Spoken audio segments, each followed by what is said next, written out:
We have Konstantin.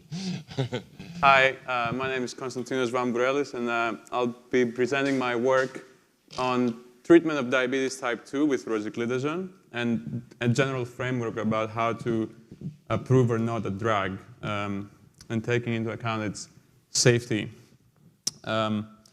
This could also be what I've done during my first year of PhD at the Department of Statistics. So the data set we have is the golden standard of drug safety, is a clinical trial data set. Subjects, individuals, a number of individuals that there should be considered independent in every respect and uniform and representing the population are assigned randomly to a treatment group and a control group. The control group receives a placebo. The treatment group receives the treatment, and then you measure 3 effects or more. In this particular case, I have 3 effects. We have in the third column, we have whether the individual experienced nausea. The next is whether they experienced dyspepsia, and the last one is their levels of hemoglobin, which is a marker for diabetes. And the first 2 are binary. The last one is continuous. This is pretty typical for clinical trials data sets. And the question I have for everyone, and definitely for me when I started working on this, is how do you go to a yes or no answer? How do you go with approving or not a drug like this? And it's difficult. It definitely made me appreciate more the job of the regulators. As an example, I went to Wikipedia and looked at the available information for the US and European regulators who kind of went back and forth approving and not approving the drug. And at least the US have gone back and forth like 3 times, and I'm not sure where it is right now. But hopefully what I'll present today is a general framework that can help understand better these effects and maybe explain even, if that's possible, why there's uncertainty, in this particular case at least, of Rosiglitazone, for which we have the data. So the first thing that one would try to do is an average effect table and just look at the differences between the 2 groups.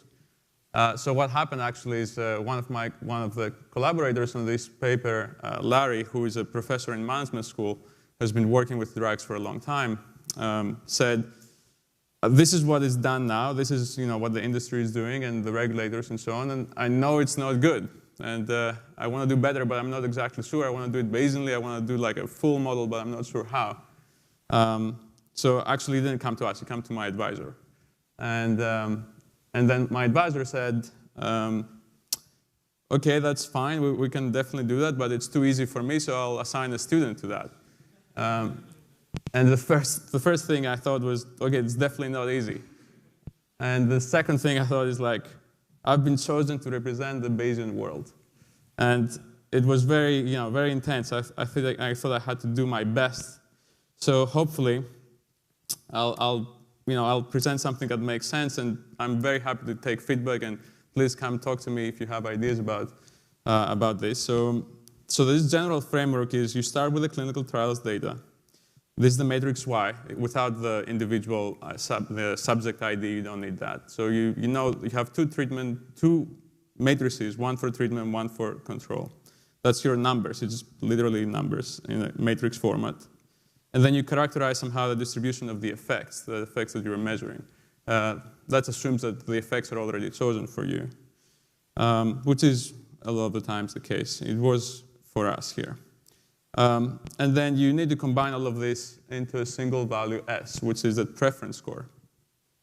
And then you will ask questions about this score, like what is the probability that the score for the treatment is higher than the control given the data?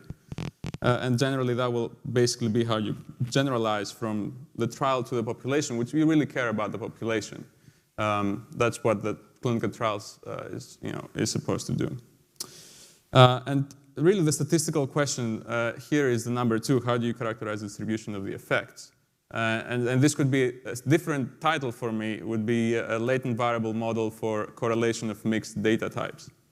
Which is interesting from a statistical perspective and a Bayesian perspective for sure. So this is what I'll present mainly, but you would be rightly thinking, okay, but how do you calculate this one score? How do you take all this data, bring it down to one score? So this is what number 3 is, and I'll just have one slide on this. This will do with multi-criteria decision analysis, MCDA.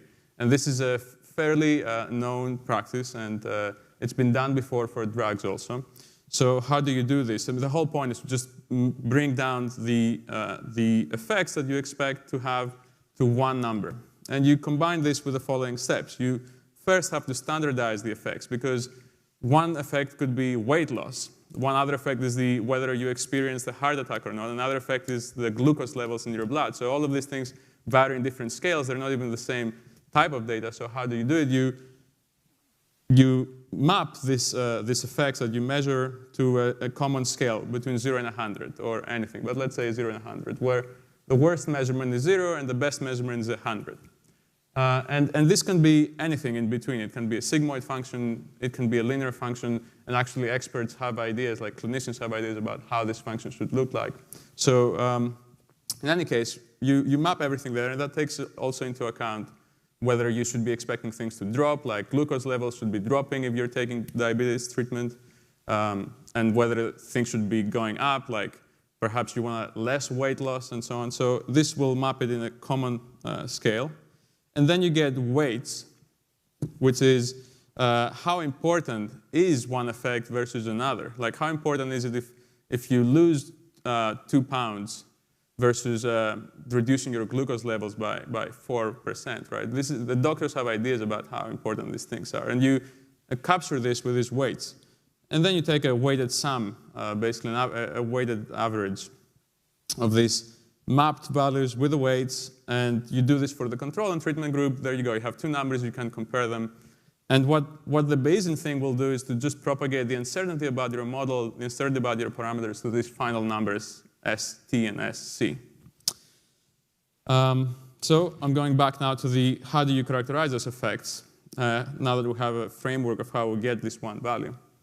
And previous work basically did this first thing, so the average effects, but it first of all assumes that the effects are independent. If you just take an averages value of the clinical trials effects, it won't capture the correlation between these two. And this is interesting because there's mixed data. There's binary and continuous data. It could be Poisson also, like counts, like how many events of nausea did you experience and so on. And this is typical in clinical trials.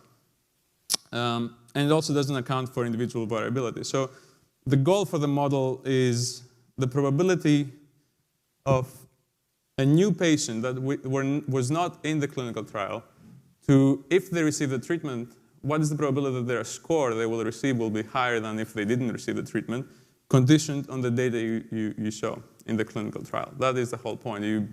You put people through this test so that you can predict what will happen to a new patient in the future. And we want to account for the above issues. So this is our model. This is the model that we have. And you can read it from top to bottom, or the generative process actually starts from the bottom, which assumes that the latent variable z is a multi-dimensional Gaussian of length equal to the number of all your effects. And you only get to observe the last part of the effects that are continuous. So the glucose levels that are continuous, the hemoglobin levels that are continuous, you get to observe that. But the effects that are actually only observed through whether an event happened or not, the binary things, these go through a logit function or any link function, and you get to observe the outcome of a Bernoulli.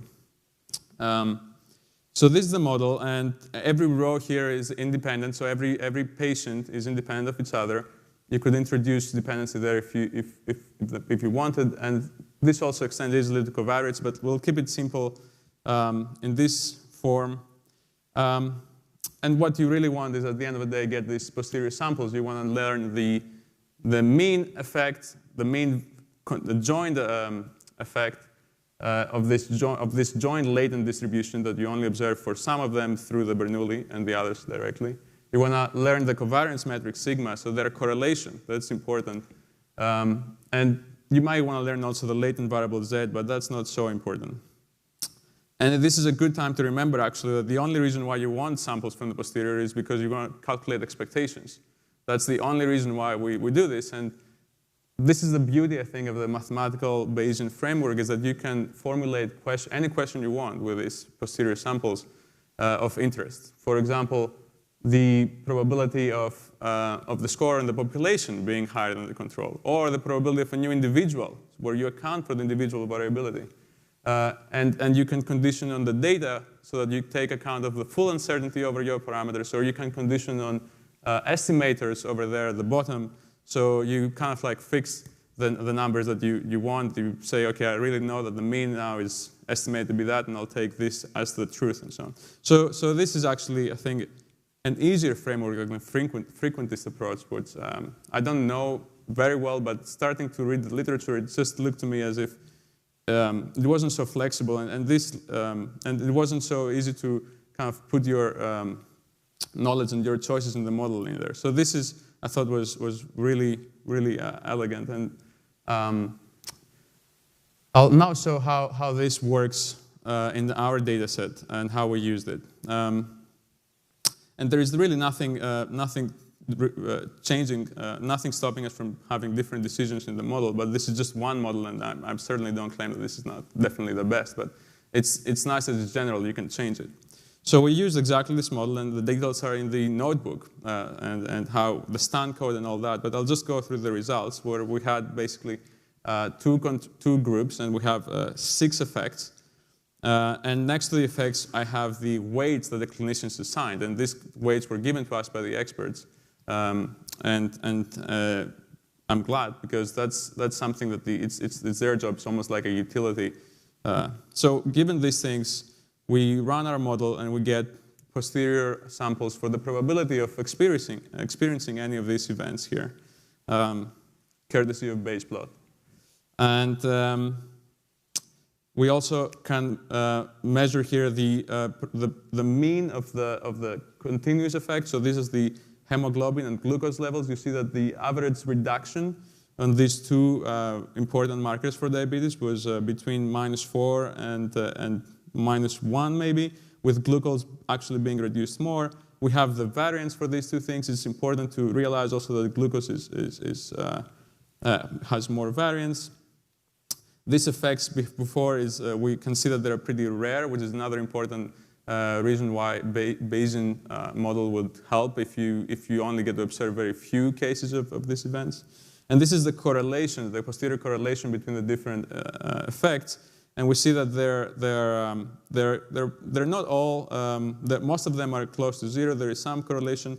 In this data set, it so happens that it is not enormous correlations, but it's a general framework that will find these correlations if they're there. And they're important because if you don't account for them, you're missing out. You're assuming that effectively these numbers are 0. And this is the final thing that we wanted to calculate, is the score for a new individual between the control and the treatment. And you can see that it's actually not that different.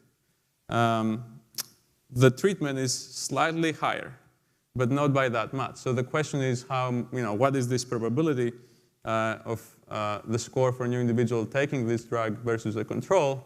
You can calculate this with the posterior samples, and this is 62% in this case. And this perhaps explains why it's so difficult to judge whether a drug should be approved or not.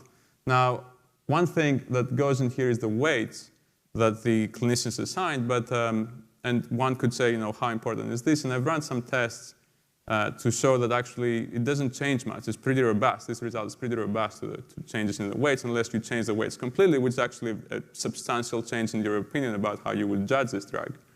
So this is I think all I have. Thank you very much, and I'm happy to talk more about this model. And yeah, thank you. You can contact me this.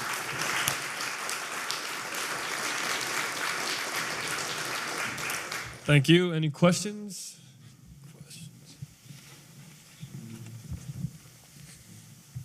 Okay, it was very, very interesting. Just one question, how did you actually compute the weights?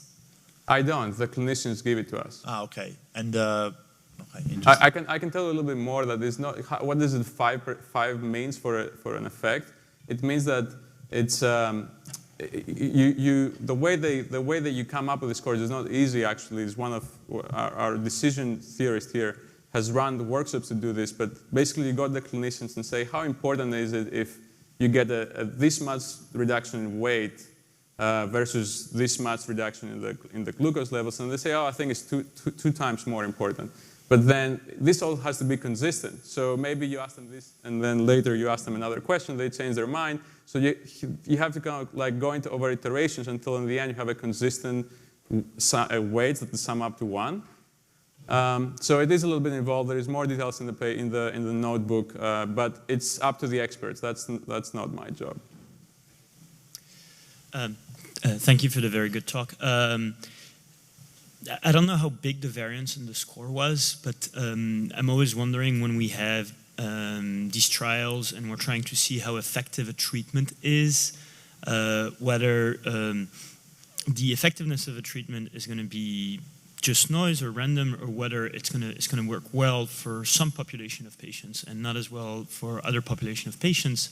And so, especially in STAN, when we had the ability to do these generative models, is this something you have looked at or you would consider looked at, and is it more generally, do you know if it's present in the literature? Yeah, I can't talk about all the literature. I've certainly tried to read everything that's out there. I haven't found many Bayesian approaches to this, so I haven't seen it.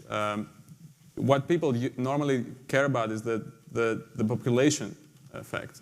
They don't care about a new individual, which actually some of the experiments I've done sort of show that the individual would have higher variance, right? And that is captured from the clinical trials. You get to see 100 individuals, and then you learn that, okay, even though the population might be this, when you give it to a specific person, their reaction actually is uncertain. So it's wider. So I think what might be interesting is if you have maybe not just the individual effect, but subpopulation effects, right? Yeah. You realize that these subpopulations are discriminated by certain covariates, maybe genders. You realize that females react much better to treatment than males. Right. So the point of the clinical trials, as far as I understand it, could be wrong, is that the individuals are interchangeable, right? So they don't have, but you could have covariates, and it's easy to actually add the covariates here. It's very easy. The only reason I haven't done it is because that was not the interesting part from a statistical perspective. But if you have it and it explains, then you should definitely do it, and it shouldn't change anything in the way it fits. And there's definitely work to be done, future work, but that's definitely something that is of interest. Okay, it looks like, well, first of all, thank you very much.